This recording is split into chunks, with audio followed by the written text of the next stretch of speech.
Hari ini kita akan membedah buku The 5 AM Club by Robin Sharma.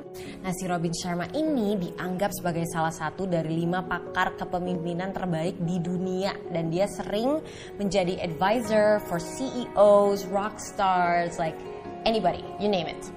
Nah, di buku ini dia tuh mengangkat banyak cerita orang-orang yang selama bertahun-tahun berkomitmen untuk bangun pagi setiap hari. Dan dari bukti-bukti yang dia kumpulkan, dia menunjukkan bahwa bangun pagi itu sangat-sangat penting karena memberikan nada positif dan produktif untuk sisa hari kita. Insight pertama, rahasia di balik kesuksesan yaitu bangun pagi, khususnya jam 5 pagi. Nah, ini salah satu insight yang menjadi judul dari bukunya, bahwa untuk menjadi sukses kita tuh harus mau melakukan sesuatu yang gak banyak orang mau lakuin. Termasuk menjadikan bangun pagi sebagai satu kebiasaan. Nah, apa sih gunanya? Di dalam buku ini ada satu framework yang aku suka banget, which is the 20-20-20. Nah, itu dianjurkan untuk jam pertama di hari kamu. Itu 3 set 20 menit. 20 menit pertama kita harus melakukan latihan fisik. Ini bisa kamu isi dengan olahraga, yoga, atau anything yang membuat kamu berkeringat. Karena pertama, keringat membantu menghilangkan hormon rasa takut, kortisol. And the second interesting thing, keringat juga menggenerasi protein BDNF yang memperbaiki sel-sel koneksi neural kamu. Jadi kamu tuh benar-benar berpikir lebih jernih dan lebih cepat. Terus 20 menit kedua itu biasanya for reflection. Jadi kamu bisa isi journal, meditasi, sholat, anything that's quiet time and makes you think more clearly. Dan 20 menit terakhir dianjurkan kita itu untuk belajar atau we have to grow. Jadi baca buku, baca koran, dan dengerin podcast. Nah, rutinitas ini tuh kita lakuin terus 66 hari. Itu waktu yang diperlukan untuk menjadi kebiasaan. Jadi setelah 66 hari itu, Robin Sharma calls that automaticity point, di mana akhirnya udah menjadi otomatis bagi kita untuk bangun pagi. For the second insight adalah rahasia pencetak sejarah nih, kata Robin Sharma, and it's called capitalization IQ. Pokoknya authornya ini melakukan riset yang mendalam banget. Dan dia menemukan bahwa orang yang hebat, orang yang sukses itu gak cuma dilahirin sama bakat atau motivasi itu aja, tapi juga bergantung oleh capitalization IQ.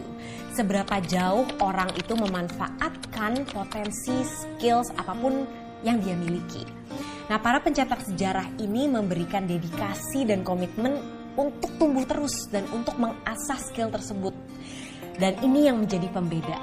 Aku suka banget karena ini mengingatkan aku dengan growth mindset, di mana kita itu untuk jadi sukses, kita jangan percaya bahwa kita lahir dengan apa yang kita miliki terus kita pasrah aja, tapi kita juga harus terus tumbuh, kita harus terus mengasah, dan kita bisa menjadi semakin lebih baik lagi.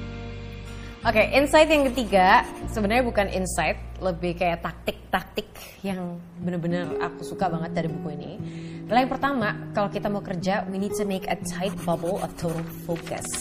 Dimana kita tuh bekerja tanpa ada gangguan apapun. Misalnya nih, kita bisa set up rutinitas yang terjadwal, yang benar-benar jauh dari interruption and distractions. Kalau misalnya kita mau fokus in one activity.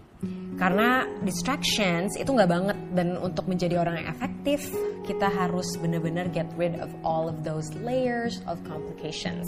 Misalnya dikasih contoh, kita tuh bisa sederhanakan proses-proses yang misalnya rumit daripada ngerjain banyak project sekaligus. Akhirnya kita pecah konsentrasinya, mungkin cuma ngerjain 1 atau 2 project aja. Ada yang kedua, rule 90-91. Nah, ini basically selama 90 hari ke depan kita harus menggunakan 90 menit pertama di pekerjaan kamu untuk melakukan hal yang prioritas dan sangat berdampak dulu. Dengan melakukan ini, kamu basically memastikan bahwa 90 menit pertama hari kamu itu sepenuhnya terfokus pada aktivitas terpenting, dan ini akan memberi kamu hasil yang sangat-sangat baik. Yang ketiga adalah metode 60-10. Nah, basically di setiap jam kamu bekerja, istirahatlah selama 10 menit. Misalnya stretching, jalan-jalan dulu, no screen time ya. Dengan melakukan ini kita memastikan bahwa kita tuh nggak terlalu stres dan overwhelmed. Dan kita justru bisa lebih punya bahan bakar untuk melalui the rest of the day. And now for my most favorite part of book list is the so what. So what? So how do we put the book into action? Menurut aku sih gak harus langsung besok-besok kita bangun jam 5 pagi gitu ya. Tapi kita bisa mulai aja dengan baby steps atau langkah-langkah yang kecil. Kayak misalnya nih trik yang di-introduce di bukunya adalah no screen time setelah jam 8 malam. Jadi smartphone, iPad, laptop off, semua harus dimatikan. Dengan membatasi waktu kayak gini, kita tuh pasti lebih mudah untuk tidur. Dan mungkin dengan tidur yang lebih mudah, bangun pagi juga bisa jadi lebih alami gitu. But by the way, aku tuh juga harus mengakui bahwa ada limitations-nya. Pasti ini akan susah buat orang-orang yang night owls, yang gak bisa bangun pagi. Atau for parents of young children, yang schedule tidurnya tuh pasti di luar kontrol mereka. So, personally for me juga no screen time itu agak susah ya di atas 8 malam karena I have work. So I just want to acknowledge bahwa gak semua orang gitu ya harus melakukan hal ini karena cara orang tetap berbeda-beda. Tapi overall aku merasa bahwa buku ini sangat-sangat insightful, sangat berguna buat orang-orang yang kesehariannya tuh sibuk banget atau overthinkers, like overwhelmed with their day. Karena ada banyak juga kok taktik-taktik dan very actionable insights yang benar-benar membuat bangun jam 5 pagi itu very doable for people who want to try that. So, why don't we try it? 5 a.m. is the perfect time to get started. Okay, thank you for listening, curious people. If you want me to read a book and share with you my favorite insights, kasih book recommendations di komen di bawah. Dan jangan lupa untuk subscribe dan turn on notifications so you don't miss any of my videos. Bye!